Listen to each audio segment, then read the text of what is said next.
press conference. With me, as usual, is GS. He'll be reading two statements, after which we'll be taking questions. GS? Thank you. The first statement reads as follows.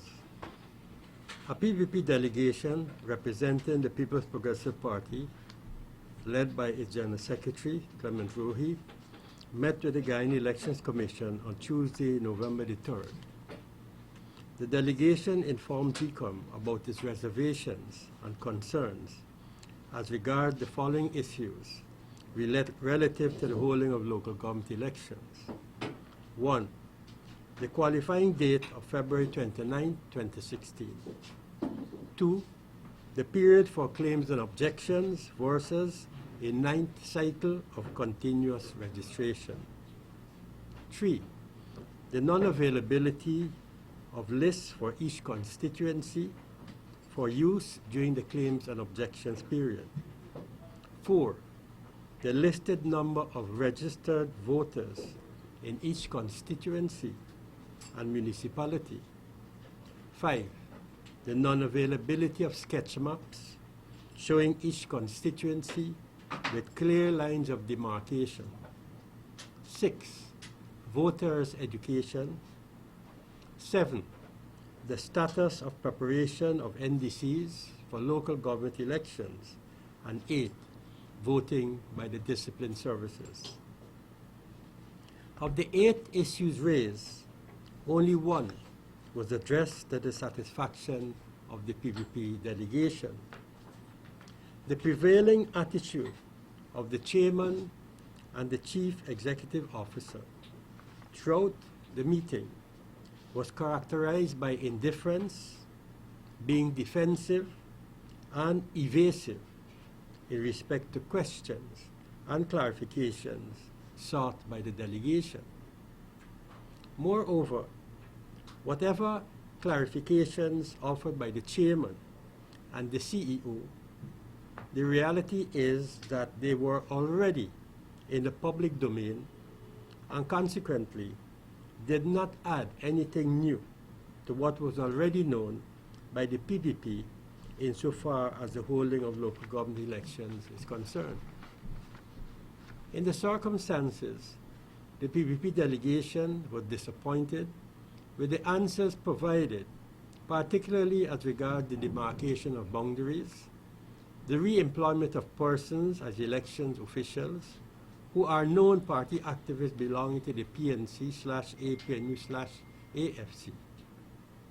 Also, the PPP delegation expressed its dissatisfaction with GECOM's public relations activities in connection with the holding of local government elections and advised that were the elections to be held in March of 2016, it would be competing with a host of other national events that are likely to be held around the same period, and therefore the need for GECOM to put its messages out early to the electors. The party delegation informed the commission that it was leaving the meeting dissatisfied with the attitude of non-cooperation and non-disclosure towards the delegation. The delegation expressed the view that GECOM will end up being its own worst enemy since it refuses to address comprehensively and objectively the reservations and concerns of a major national stakeholder with 32 seats in the National Assembly and a party that controls 7 of the 10 administrative regions. The predisposition of the chairman and the CEO of GECOM to clam up and to skillfully dodge questions posed to them by the PPP delegation will only prove counterproductive and will help exacerbate the already existing tension between the PPP and GECOM, as well as the deep suspicions held by the party about GECOM's incompetence, bias, and inability to supervise the holding of free and fair elections in Guyana. The party rejects GCOM's claim that the meeting completely addressed, quote unquote, the party's concerns and reservations in connection with the upcoming local government elections. The PVP will continue to press its demands for electoral reforms and for free and fair elections by mobilizing public opinion at home and abroad, and above all, through the mobilization of its members and supporters. The next statement reads as follows. The APNU AFC Code of Conduct for Ministers of the Granger-led Coalition Administration is farcical. It contradicts the explanation offered in the National Assembly with regards to the spending for the inauguration of President Granger. Since, according to government, public funds were not used to fund a massive and spectacular event, the question that continues to be raised is where did the money come from to fund the presidential extravaganza? Assuming the money came from monetary gifts and or cash donations, it follows that the event must be costed and a complete breakdown of the donors be tabulated, showing the total value of the monetary donations and cash gifts received, and the information be made public. Under the PVPC administration, all public events would require that a budget be drawn up as a result of an interagency consultations, a cabinet paper by the lead agency would then be presented to cabinet, and following deliberations, a cabinet decision would be issued to the Ministry of Finance for specific sums to be issued per agency and department in keeping with their responsibility for specific aspects of the public event. In the case of Granger's inauguration, this was obviously not done, since at none of the post-cabinet briefings before or after the inauguration, no government spokesperson made any public announcement concerning the costs of the inauguration. Government's refusal to disclose in and out of Parliament how much and from where the monies were gathered to fund the inauguration has created grounds for deep suspicion and gives the lie to its commitment to transparency and accountability. A recent media disclosure stating, quote, Amerindian Purposes Fund mired in impropriety, end of quote, would mirror a similar claim to the effect that, quote, spending for Granger's inauguration mired in impropriety, end of quote. Speculation is rife surrounding the sources of the funding, and that among the event's generous contributors are shady characters associated with money laundering, smuggling, and other illegal activities, including some active in the underground economy. The point is whether the money came from wealthy donors, wealthy power brokers, small donors, reliable money spigots, the nouveau riche, or filthy rich. The public has a right to know. The APNU AFC Code of Conduct for individual government ministers is the collective code of conduct for the entire government. Consequently, the government's acceptance of gifts of money and cash donations way beyond the stipulated $10,000 to fund the lavish inauguration event at the stadium, Kampayangana, and elsewhere diminishes the code of conduct in the eyes of the public as farcical, since the government, by its own acts of commission and omission, violated its own code of conduct from the very beginning, thus laying the basis for questioning its bona fides in the same way as the excuses that were trotted out by government spokespersons in respect of the exorbitant and unconscionable salary increases for government ministers were questioned by a wide cross-section of the populace.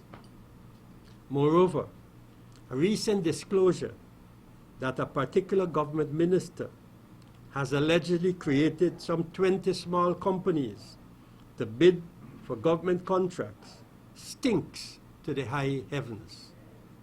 This disclosure coincides with an earlier statement made during a post-cabinet briefing in mid-October that a number of small companies have benefited from government's policy, allowing small companies to benefit from several contracts amounting to over 1 billion, which the public was informed was, quote, part of a package to stimulate the economy, end of quote.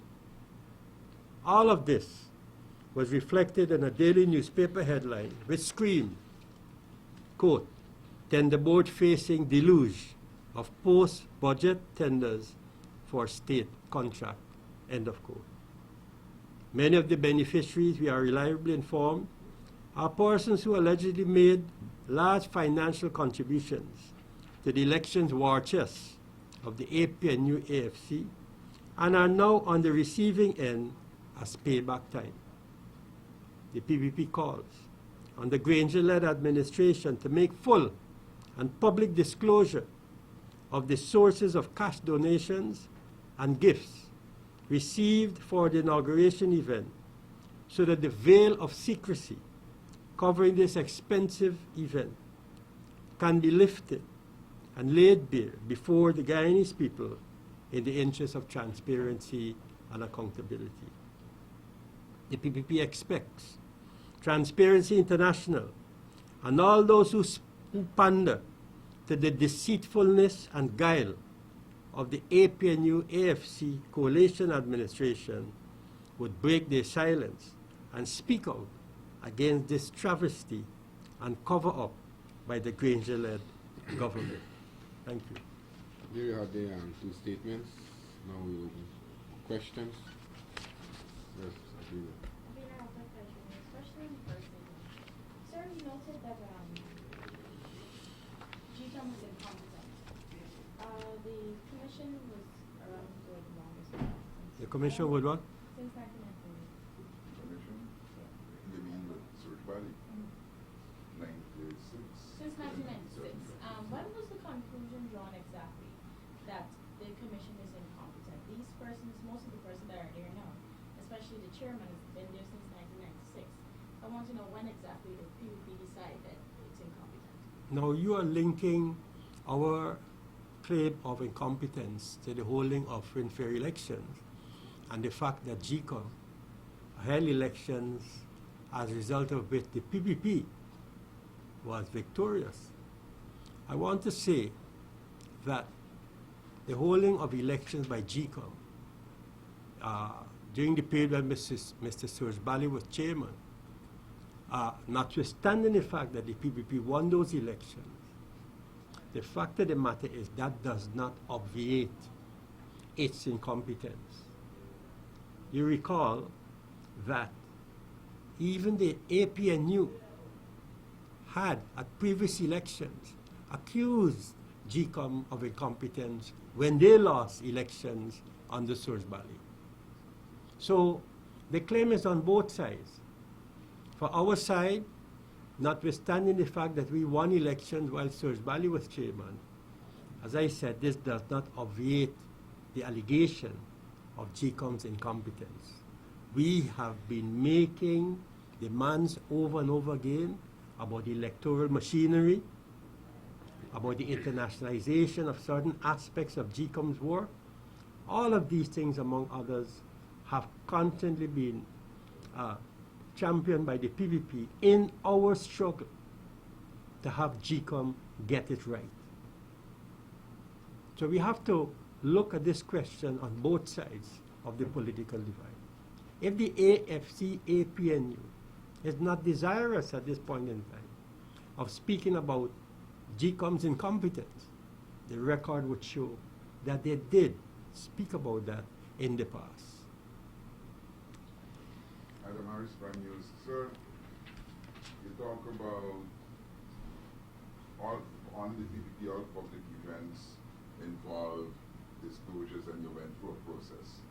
How then can you explain that to this day the nation never got a breakdown or an explanation of what happened with the World Cup funds and the expenditures, or a breakdown of those World Cup and the floods in 2005, that's what, 10 years ago, we still don't know what happened despite repeated questioning. I'm not sure whether the disclosures concerning those two events in the first instance was mired in financial impropriety. No, the claim was never made. The claim was never made. And if they were made, we would like to see where they were made and who made them and what time they made them. That these two events were mired in financial impropriety. This is the bottom line that we have to address when dealing with these issues.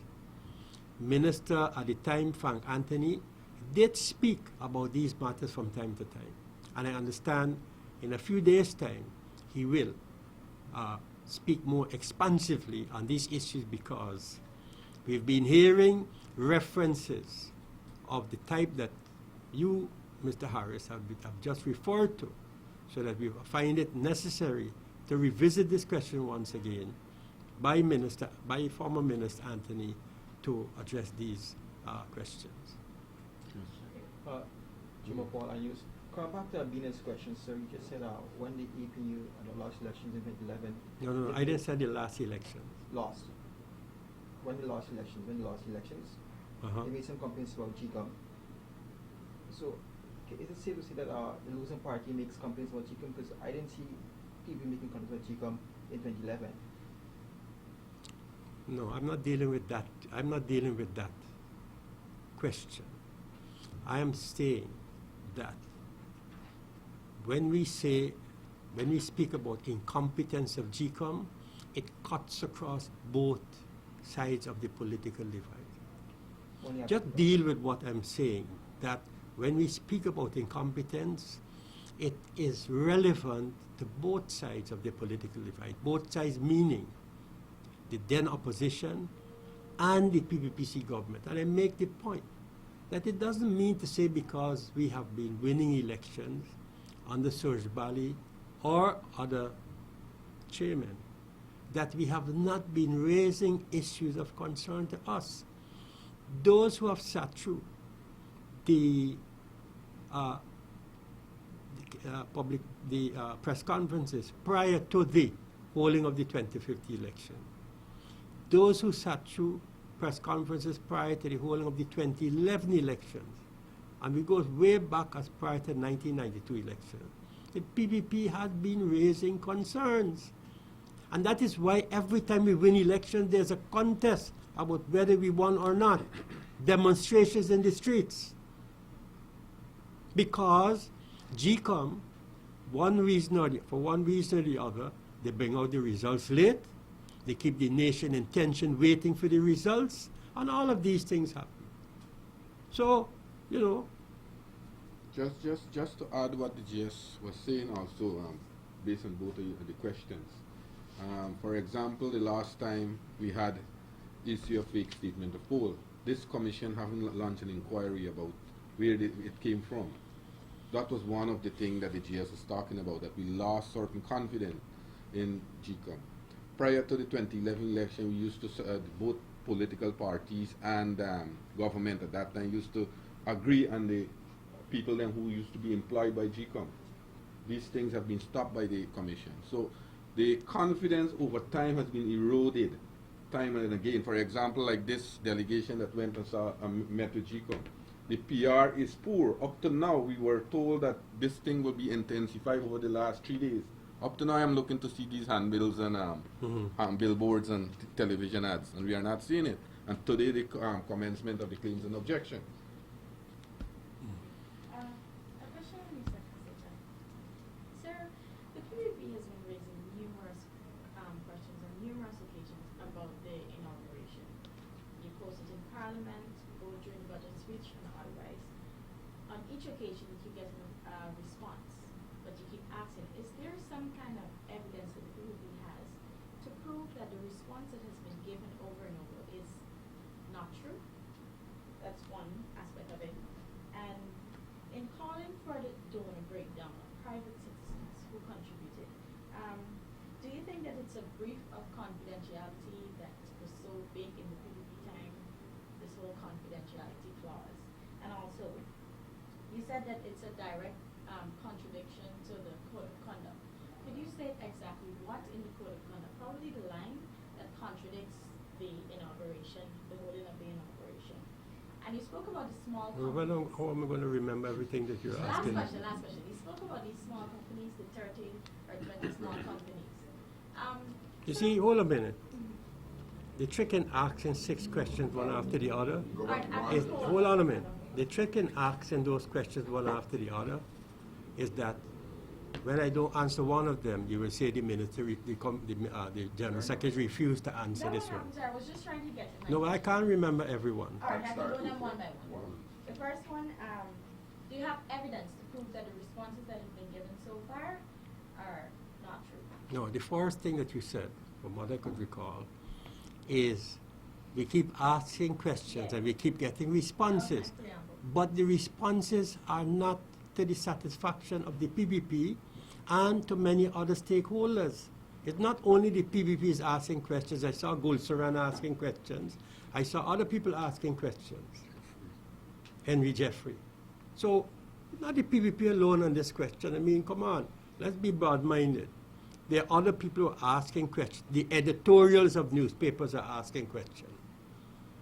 And they're all insisting that the government must come clean and answer these questions. So the answers that have been given obviously are not to the satisfaction of many stakeholders in society. People who are once supporting the APN with the AFC. So I think they count too. So it's not only a political question that's being asked, it's a professional question. It's being asked as well by professional people. So I think the question is quite justified and it's gaining traction. Once an issue is gaining traction in the public domain, it means it has something in it. Now, it comes back to the question where this government, when it was in the opposition, it kept championing and harping on this question of transparency and accountability. Now that they're in the, pardon? Public funds. For everything. Everything. They didn't make any distinction. They kept talking about that for everything. So now that they're in the driver's seat, it seems as though they're playing a different tune now. They sing it a different tune. So that's number one. The question of evidence. The evidence is not being made available. That's what we're asking for. We're asking for the government to lay bare what is all this secrecy about. You didn't carry it to cabinet. They didn't. Because if they take it to the cabinet in the post-cabinet briefings, either Harman, Nagamutu, or Trotman would have said something about it, but nothing was said in any post-cabinet briefing before or any cabinet briefing before or after on the matter to see how much money was involved in the thing. So we obviously have to conclude that money came from elsewhere. The question is from where? To a massive event like that. Obviously we have to be told where the money came from, unless some people who are apologists for the government have no intention of raising this question just to keep them, shielded. Now, the other issue now to do with The donors private citizens. It does not matter. They must say, who is going to go after these people? Is it being implied that somebody will go after these people? There's a witch hunt going on on the part of the government. The government is witch hunting many people right now in the public service and in the system. I don't know if they're going to witch hunt those people. The fact of the matter is that these people came forward and made contribution. Let the names be known. This is what happens in a democracy. You know, when the presidents in different countries are going up for re-election or whatever the case may be, these things are publicized. But apparently our democracy is part of a democracy. Half no, half yes. So, Okay, and with regards to the small companies, opposition leader Farah Jagdeo had spoken about this before.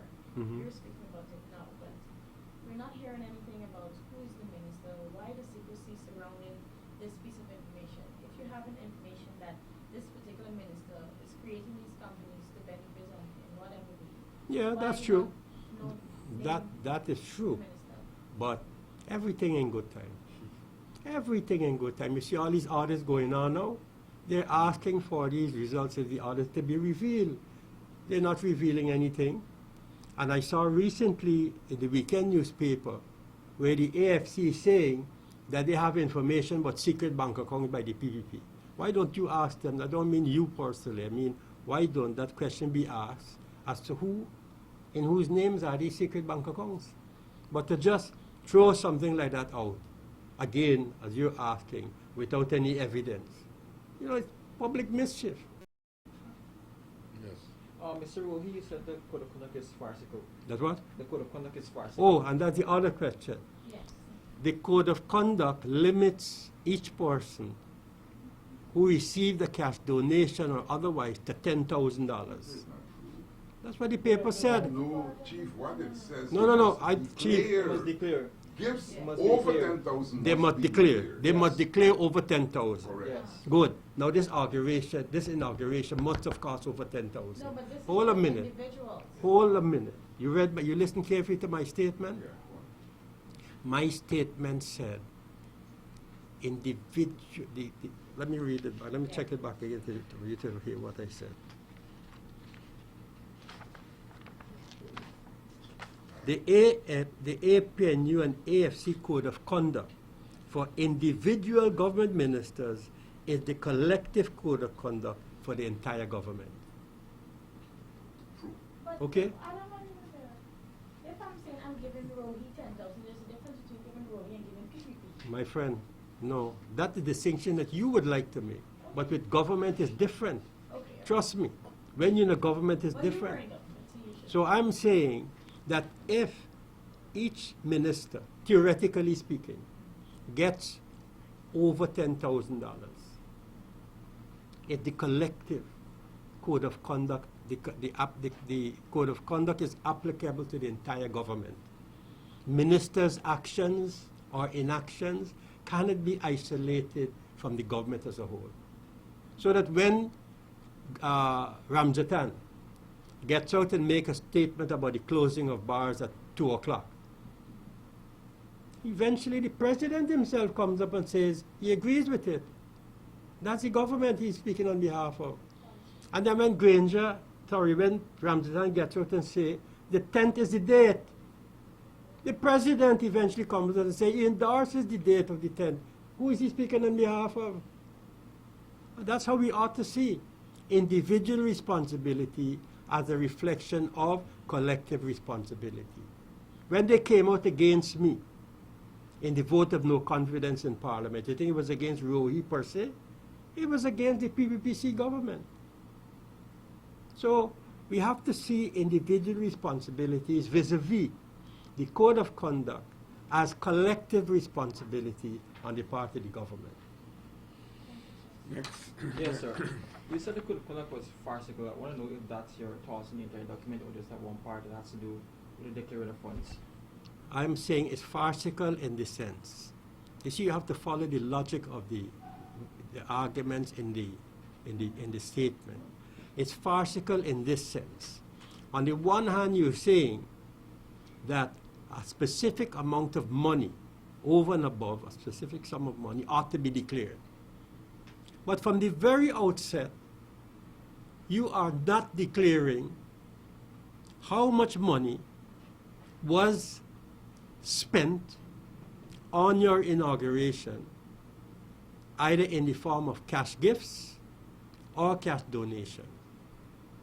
So it must be over $10,000, meaning if someone gave to individual ministers a certain amount of money to contribute to the fund for the holding of this event, it must obviously mean that they took it as part of being the government, being a government minister. And so the whole thing starts out on a farcical basis. That's the logic of my argument. Sir? You mentioned earlier that you can only address one of your concerns to your satisfaction. Could you say which concern that is? That was the concern in respect to the lists. That is to say, the lists that were actually given to us at the meeting, the Okay. list of electors. And a follow-up, with these concerns that you have in relation to local government elections, would it be safe to say that you're asking for a postponement of the March 2016? No. We're not involved in that at all. We have not made any. Listen, when the public statements issued in the name of the PPP and by the General Secretary are the official statements, pronouncement by the People's Progressive Party. I think a cursory revisit of statements issued by the PPP never has said, within recent time, that we are in favor of postponing local government elections. Sir? In fact, we call of it right away. We call one Kaito News journalist at this meeting asked the question, why is it we calling for it now? But So if urgently. These concerns, and if these concerns are to Huh? be addressed, if these concerns that the PPP raised are to be addressed, wouldn't it mean that the local government election, the date for that would be postponed? No, I don't think so. They could address them almost between now and then. Sir, a minister forming 20 companies. Mm-hmm. I saw the headline. Could you assist us with the identity of the minister? Not yet. All right. Yes. And, Your friend asked that question earlier. yeah, but I didn't hear it. I didn't hear she asked the name. She asked me the name, but the one the name. Oh, okay. The other thing that that you talked about that is of interest is that the beneficiaries of some of the contracts are people who contributed to the elections watchers, your term. Would you identify some of them, sir? All of that will come in good time, Mr. Harris. You can't give everything at one time, man. You know, everything, one for today, one for tomorrow. All right. Any other question on the statements? On the statements? Mhm. Yeah, Okay. Sir, can you say what a PPP is? I'm looking for a question. No, I see it. It have to be the one with the shady activities.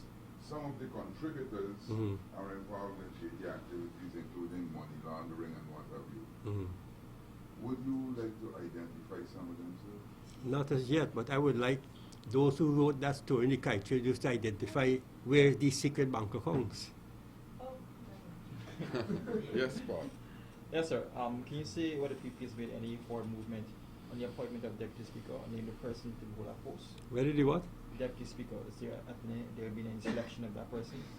You're assuming that we're interested in it. You're not interested in it? No, we're not. We're not interested in it. Hannah Locken, Nightly News. You find that surprising? I'm okay to react. Yes. Thank Doctor. you. Nightly News. Yesterday was Remembrance Day. I hope you see when y'all don't want to react to something, it's okay, but when I don't want to react to something, it's not okay. I'm a journalist, you're GS. No, it's the right. All It's right. the right to reply. It's the right to reply. That's the principle. It doesn't matter who it is. It's the right to reply. I'm That is to baffled, say, sir. Let me that respond. that I'm is to say, no, that is to say, I don't wish to conform or deny, or I don't wish to give answer to that at this point in time. It happens all the time in the world of journalism. Maybe in this world of journalism, it's anathema. Yes, Chief, let's hear you. Yesterday was Remembrance Day, the observance day of the Senator. Quite noticeable is that the party didn't have a representative there. Could you explain if it was you were invited and why there wasn't a The representative? PPP never got an invitation. The People's Progressive Party did not receive an invitation. And that's neither for the Legion, the Ghana Legion either. Yeah, The People's Progressive Party did not receive any invitation for any of the events associated with Sunday's activities. You would recall, I'm sure your record would show, years gone by, who would be the person who would lay wreaths within the parliamentary framework. And Mr. Adam Harris could assist you if you don't recall. Yes. All right, and then we were also. Do you recall? No, who's Larry's? The president. In the region plan program, I think in your time you scale down the number of. No, that's not what I'm saying, man. That's not, you're not following. You're all busy BBMing and doing all kind of thing on your cell phones. Pay attention. I am saying that over the years, when you have government and opposition, who is the person who would be laying the wreath from within the parliamentary framework? The opposition The leader of Good, the thank you. and the president. Good, thank you. So That's the al- answer to his question. Also, yes, definitely we heard that for like about 10 years, a president didn't attend the event there. At the Which Ghana event? Region, at the Ghana region. Mm-hmm. So I am now wondering if there's like for the last 10 years or so, if there's that any invitation was extended. Who made that Yeah. statement? It was the president of the Ghana region. I haven't seen it. I don't recall, but I recall as the Minister of Home Affairs going there several times. I think it was the Prime Minister who have gone to that event several times, On November, representing the President. On November 1, we confirmed that the GDEF held their 50th anniversary church service at the National Culture Center. No, hold on a minute. Are you moving from? Yes.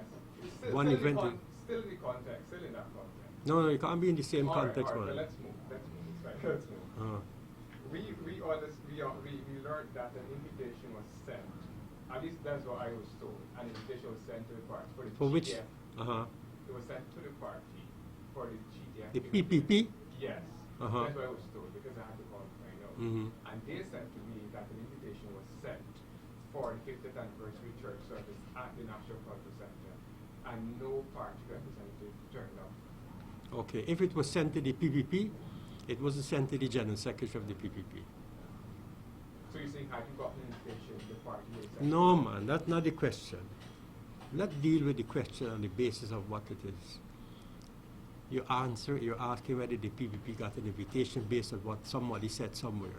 I'm saying to you that the General Secretary of the PPP was not in receipt of an invitation. Usually, those invitations would come once it's coming to the PPP, to the GS, or maybe if it's in the parliamentary context, the members of parliament. But once members of parliament receive those invitations, they would do two things.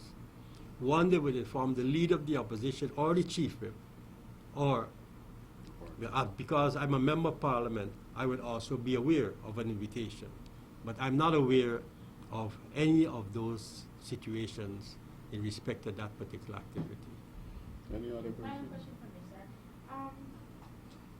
We saw the PPP making statements to the effect that party thinks the ABC countries, The party what? party believes that the ABC countries somehow facilitated the rigging of the elections. Where do you see those statements? We heard those statements in this very room. I don't recall the party making such statements that the ABC countries Yes, sir. contributed to the rigging of election. Yes. Included, you said that they with GCOM and the APUFC to rig elections. Those were the I don't activities recall us. post-elections No, to no, rig no, no, no. elections. Let me tell you something. We pay very close attention to language. That's the way. We pay very close attention to language. You don't, because what you do, you give a spin or an interpretation of what you feel we say. All right, let's move And on. that is why we rely on our statements. You did say complicit. The foreign nations were complicit in the result I don't recall us saying that What I'm either. interested in basically, right, well, since elections, what has been the relationship like between the PPP and the ambassadors or high commissioners of those countries? Well, talking about the EU, I've seen a spat, so to speak, between the EU delegate and former President Ramatar. Now, whether we could take that public spat as an indication of the relationship between the PPP and the EU delegate is another matter. We, as the PPP party, have not officially issued any statement criticizing the EU delegate on the matter. Mr. Ramatar, based on his experience as the president of the country and being engaged in those matters, expressed his view on the subject. Of course, he was intimately involved in it. So what he's saying, we have to give him the benefit of the doubt. But I don't think we could use that as a yardstick to indicate that the party has a bad relationship or there's tension between the PPP party per se and the EU delegation It's in not just Guyana. for the EU, generally. All right. Canada, No, but America. we have to take them individually. Okay. In relation to Canada, there's a new High Commissioner here in Guyana. Okay? There's a new High Commissioner here in Guyana. There's a new government in Canada, by the way. There's a new government in Canada, by the way. And we are looking forward to friendly and cordial relations with the new High Commissioner here representing the new government in Canada. Insofar as the U.S. is concerned, we haven't had any, engagement with him at the party level. And the statements made thus far by the new U.S. ambassador has not evoked, as you would know, any public responses from the People's Progressive Party in respect to those statements he might have made and whatever the issues might be. But you did say the oil thing, yeah. Pardon? We have UK. oil. UK. Oh, The UK is the same. We haven't had any public discourse with the UK ambassador, save and except from time to time, issues would arise in which we would agree to disagree on the question of elections and their role and so forth. Okay, and with regard to the U.S., are you concerned that Holloway, he's been here for about 3 or 4 weeks, about a month maybe, and he had no meeting with the opposition? Well, usually as a former foreign minister, I can tell you, usually some ambassadors, it depends on who they are and how stuck up on protocol they are, they would make the rounds. They would want to see all the ministers, right? Heads of government agencies and departments before they touch base with the opposition. That's the practice. So maybe he hasn't done so as yet because I saw him the other day meeting with somebody we never met with before. So I guess we'll have to wait and see until he finishes and he's comfortable, Sir, what are your views on the spat between the EU delegate and Mr. Ramatar? What? The spat between the EU delegate and Mr. Ramatar? Uh-huh. What are your views on that? I don't have any views in it. My views were just expressed. I'm not going to expand on that to give you a The new party headline. has a position in I'm not giving you a new headline. Let's Any pass. other question? If there is no other question, ladies and gentlemen, thank you all very much. I'll set you up. I'll set you up. You don't accept? Go on, you.